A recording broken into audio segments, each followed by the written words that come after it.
6. 에고의 역동. 환상을 직시하지 않는 한 아무도 환상에서 벗어날 수 없다.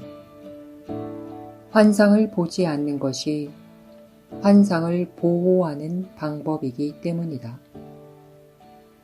환상은 위험할 수 없다. 그러니 환상을 피해 움츠러들 필요가 없다. 우리는 함께 에고의 사고 체계를 물리칠 등불을 들고 있으며 따라서 이제 그것을 더 잘 직시할 준비가 되었다.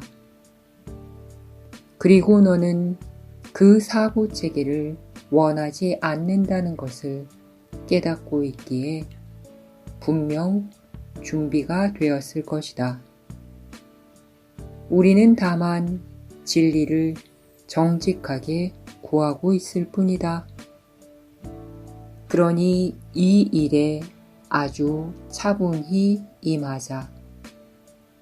한동안은 에고의 역동이 우리의 레슨이 될 것이다. 너는 이미 에고를 실제화했으며 따라서 에고 너머를 보려면 먼저 에고의 역동을 직시해야 하기 때문이다. 우리는 함께 이 잘못을 조용히 무효화하고 그 너머로 진리를 바라볼 것이다. 앓음을 방해하는 모든 것을 제거하는 것 외에 과연 무엇이 치유겠는가? 환상을 보호하지 않고 직시하는 것 외에 과연 어떻게 환상을 물리칠 수 있겠는가? 그러니 두려워하지 말라. 내가 직시할 것은 실로 두려움의 근원이지만 너는 이제 두려움은 실제가 아님을 확실히 배웠다. 우리는 이미 두려움의 결과는 단지 그 실제성을 부정함으로써 물리칠 수 있다는 사실을 받아들였다. 다음 단계는 물론 결과가 없는 것은 존재하지 않는다는 것을 인식하는 것이다. 법칙은 비어있는 곳에서는 작동하지 않으며 무로 이끄는 것은 일어난 적이 없다. 실제는 실제의 확장을 통해 인식되며 따라서 확장되어 무가 된 것은 실제일 수 없다. 그러니 두려움을 바라보기를 두려워하지 말라. 두려움은 실로 보일 수 없기 때문이다. 분명함은 정의상 혼동을 무효화하며 빛을 통해 어둠을 바라보면 어둠을 물리칠 수밖에 없다. 에고 역동이라는 용어 자체가 아무런 의미도 없음을 이해함으로써 에고 역동에 대한 레슨을 시작하자. 사실 이 용어는 그 자체를 무의미하게 만드는 용어상의 모순을 포함하고 있다. 역동이란 무언가를 할 능력을 함축하며 에고에게 무언가를 할 능력이 있다는 믿음의 분리 오류 전체가 놓여 있다. 내가 에고를 두려워하는 이유는 이것을 믿기 때문이다. 하지만 진리는 아주 단순하다. 모든 능력은 하느님에게서 온다.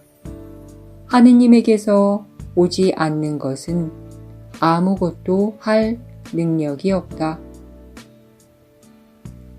그렇다면 에고를 직시할 때 우리는 역동이 아닌 망상을 검토하는 것이다.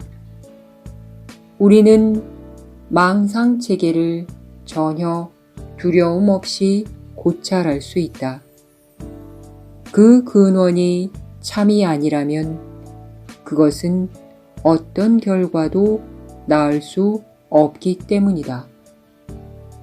내가 에고의 목표를 알아차린다면 두려워하는 것은 이 상황에 어울리지 않는다는 것이 더욱 명백해진다. 그 목표는 전혀 말도 안 돼서 그것을 이루려고 기울이는 모든 노력은 필연적으로 물을 얻는 데 쓰이게 된다. 에고의 목표는 아주 명백하게 에고의 자율성이다. 그렇다면 애초부터 에고의 목적은 분리되고 자립적이 되는 것이며 자신의 능력 외의 모든 능력에서 독립하는 것이다. 이것이 바로 에고가 분리의 상징인 까닭이다. 모든 아이디어에는 목적이 있으며 그 목적은 항상 그 아이디어의 정체를 자연스럽게 확장하는 것이다. 에고에서 비롯되는 모든 것은 에고의 핵심적인 믿음의 자연스러운 결과이며 그 결과를 무효화하는 방법은 단지 그 근원이 너의 진정한 본성과 어긋나기 때문에 자연스럽지 않음을 인식하는 것이다.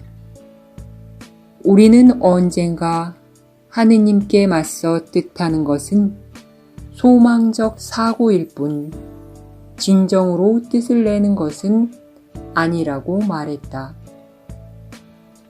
하느님의 뜻은 하나다. 하느님 뜻의 확장은 그 뜻 자체와 다를 수 없기 때문이다. 그렇다면 내가 경험하는 진짜 갈등은 에고의 헛된 소망과 내가 공유하는 하느님 뜻 사이의 갈등이다. 이것이 과연 진짜 갈등일 수 있겠는가? 자율성의 독립이 아닌 창조의 독립이 내 것이다. 너의 모든 창조적 기능은 당신의 기능을 너와 공유하시는 하느님께 내가 전적으로 의존하는 데 달려있다. 하느님은 당신의 기능을 공유하려는 뜻을 내셔서 내가 하느님께 의존하듯이 너에게 의존하게 되셨다. 에고의 오만을 하느님 탓으로 돌리지 말라. 하느님은 너로부터 독립하기를 뜻하지 않으신다. 하느님은 당신의 자율성 안에 너를 포함하셨다.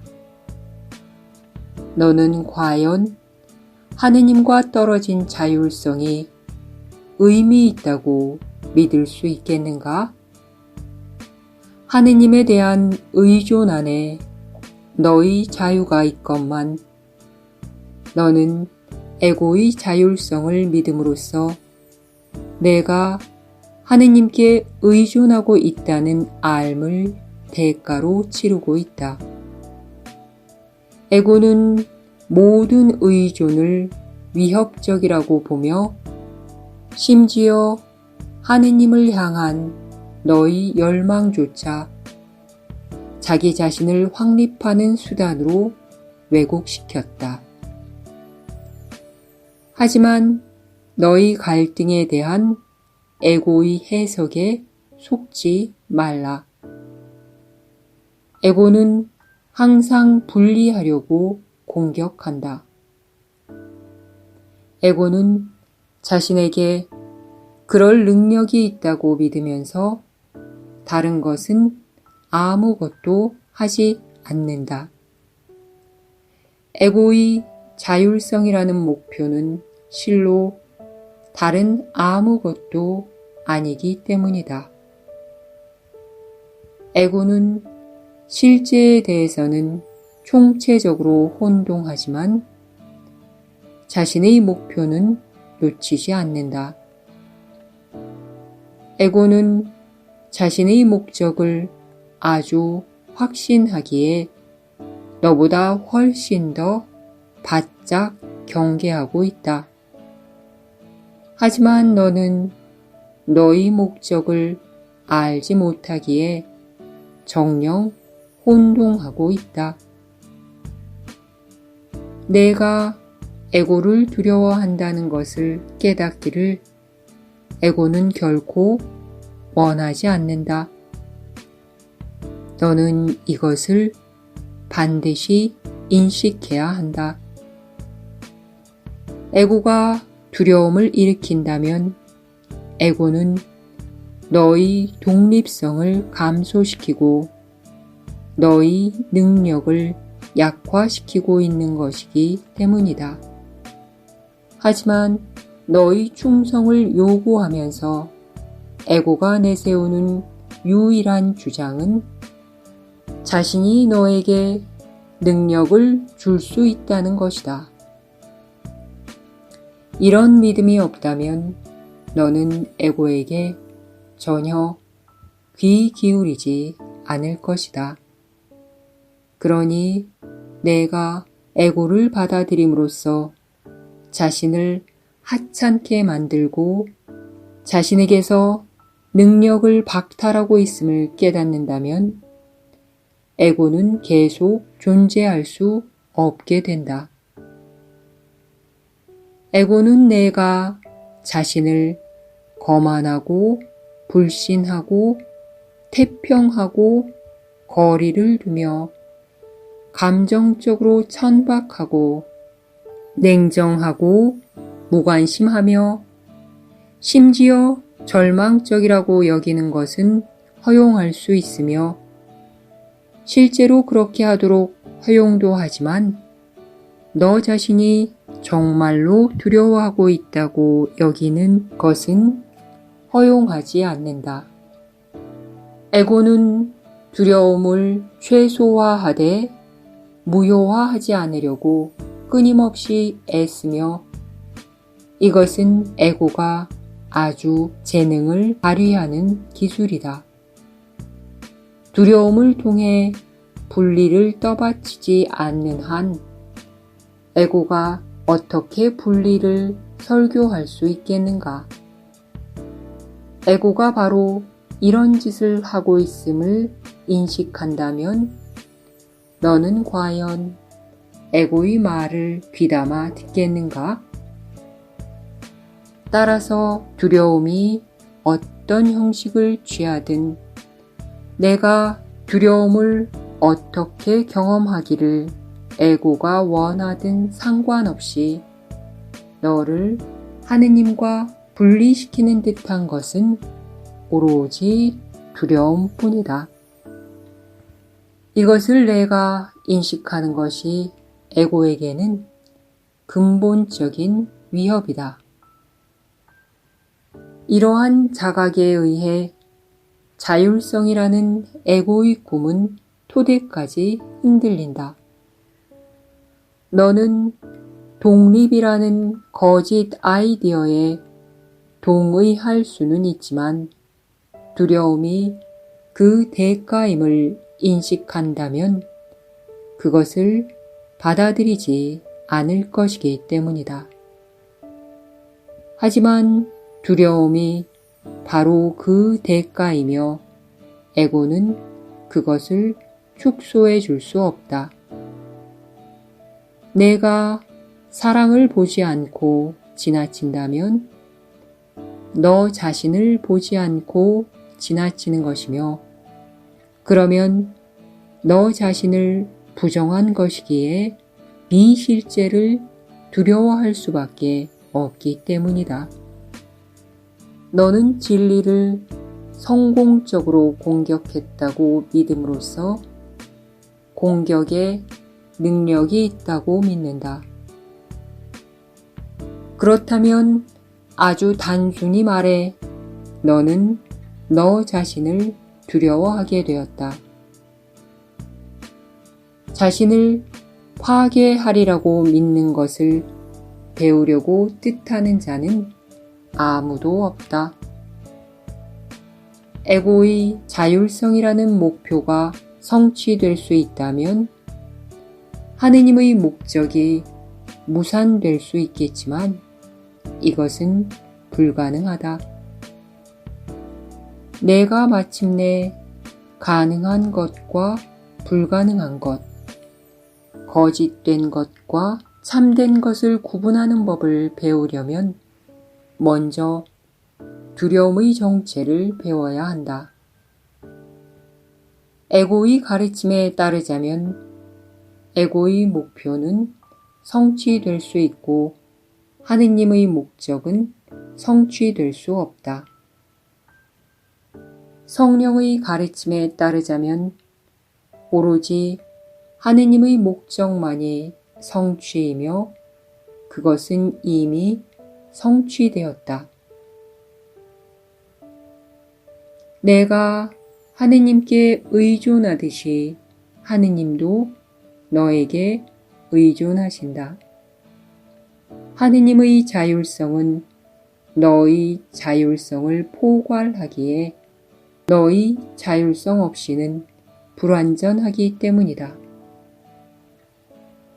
너의 자율성을 확립하는 유일한 길은 내가 하느님과 동일시하고 진정으로 존재하는 대로의 너의 기능을 이행하는 것이다.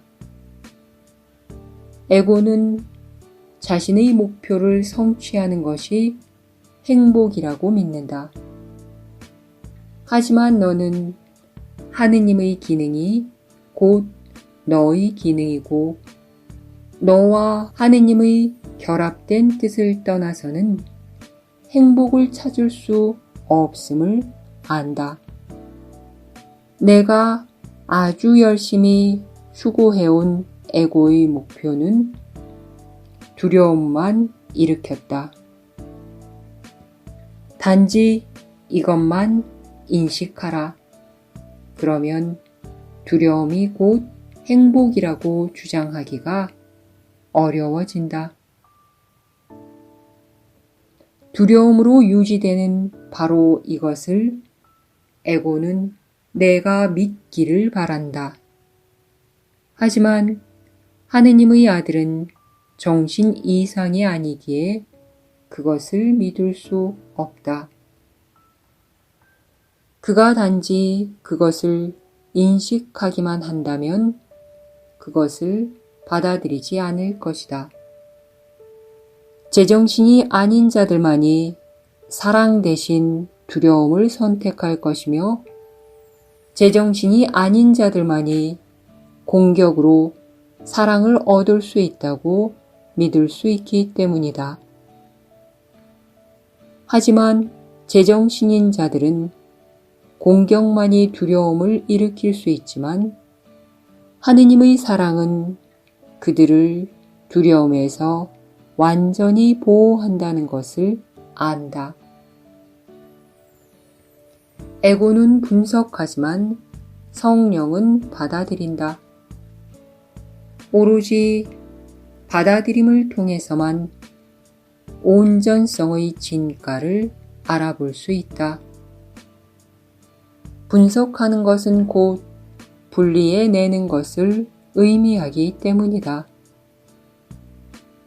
총체성을 조각내서 이해하려는 시도는 명백히 에고가 모든 것을 대하는 특유의 모순적인 접근법이다. 에고는 능력과 이해와 진리는 분리해 있다고 믿으며 이러한 믿음을 확립하려고 공격할 수밖에 없다.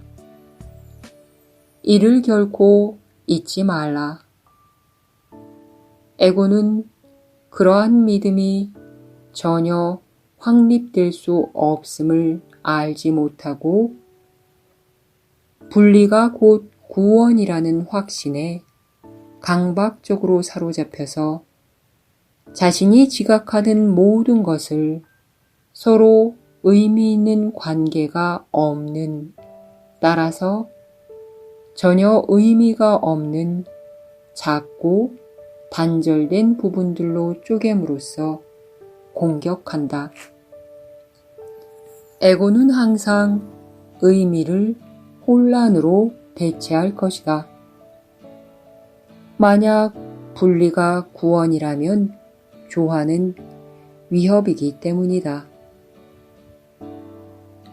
지각의 법칙에 대한 에고의 해석은 성령의 해석과 정반대이며 그럴 수밖에 없을 것이다.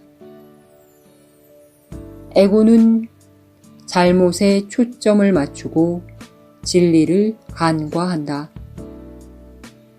에고는 자신이 지각하는 모든 실수를 실제화하며 특유의 순환 논리를 사용하여 바로 그 실수 때문에 일관된 진리는 무의미할 수밖에 없다고 결론 짓는다. 그렇다면 그 다음 단계는 뻔하다. 일관된 진리가 무의미하다면 진리가 의미를 갖기 위해서는 일관되지 않음이 진리여야 한다. 에고는 잘못을 마음에 확실히 간직하고 자신이 실제화한 것을 보호하면서 자신의 사고 체계 안에 있는 다음 단계로 나아간다. 그것은 바로 잘못이 실제하고 진리가 잘못이라는 것이다. 에고는 이것을 이해하려는 노력을 전혀 하지 않는다. 그리고 이것은 명백히 이해할 수 없는 것이다. 하지만 에고는 그것을 입증하려는 온갖 시도를 끈질기게 한다.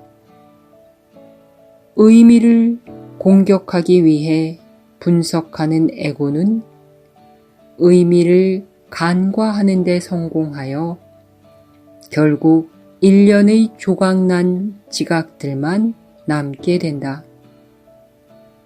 에고는 이것들을 자신을 위해 하나로 합치고 그러면 이것이 에고가 지각하는 우주가 된다. 이어서 이 우주가 에고 자신의 실제성을 입증해주는 증거가 된다. 에고에게 귀 기울이려는 자들이 에고의 증거에 얼마나 매력을 느끼는지 과소평가하지 말라. 선택적인 지각은 에고의 증인을 주도 면밀하게 선택한다. 그리고 그 증인은 과연 일관성이 있다. 정신 이상인 자들은 정신 이상을 옹호하는 주장에 강하게 끌린다.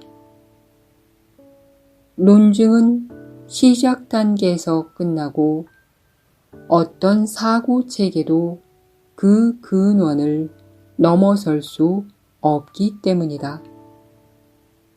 하지만 의미가 없는 논증은 아무것도 입증할 수 없으며 그것에 설득되는 자들은 망상에 빠져 있음에 틀림없다.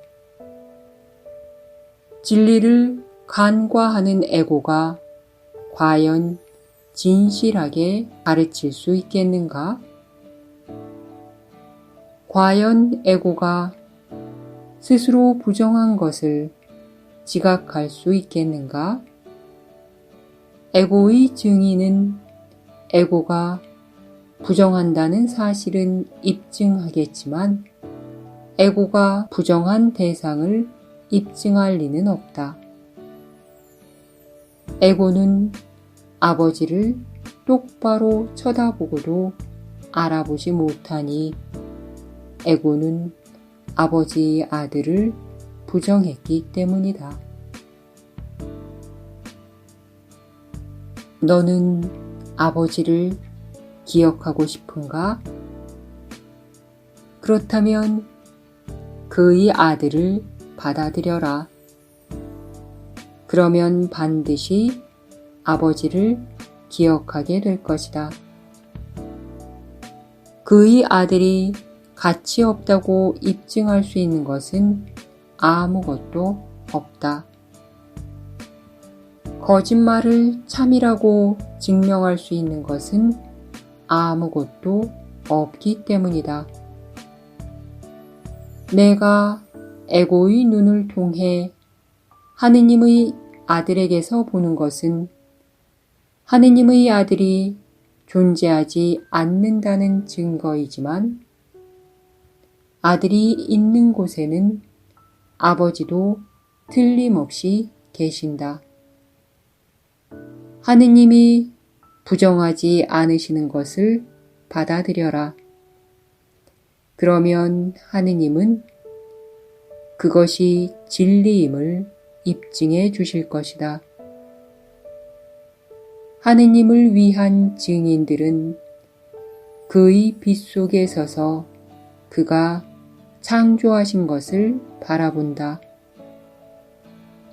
그들의 침묵은 그들이 하느님의 아들을 보았다는 표시이다.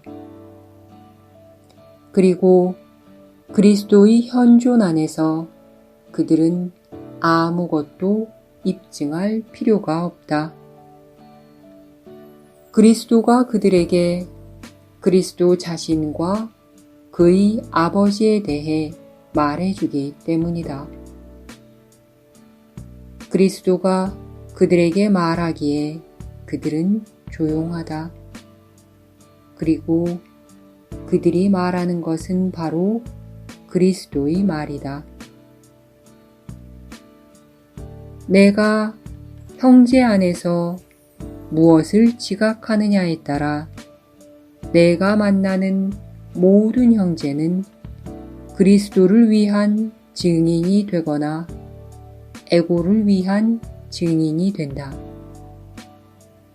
내가 지각하기를 원하는 것과 내가 경계해 지키기로 선택한 왕국의 실제성을 모든 이가 너에게 확신시켜 준다. 내가 지각하는 모든 것은 내가 참이기를 원하는 사고 체계를 위한 증인이다. 내가 자유롭기를 뜻한다면 모든 형제가 너를 해방시킬 권능을 갖는다. 내가 형제에게 불리한 거짓 증인을 불러오지 않는 한 너는 그에 대한 거짓 증언을 받아들일 수 없다. 형제가 너에게 그리스도에 대해 말해주지 않는다면 내가 그에게 그리스도에 대해 말해주지 않았기 때문이다. 너는 다만 너 자신의 음성을 들을 뿐이다. 그리고 만약 그리스도가 너를 통해 말한다면 너는 그리스도의 말을 들을 것이다.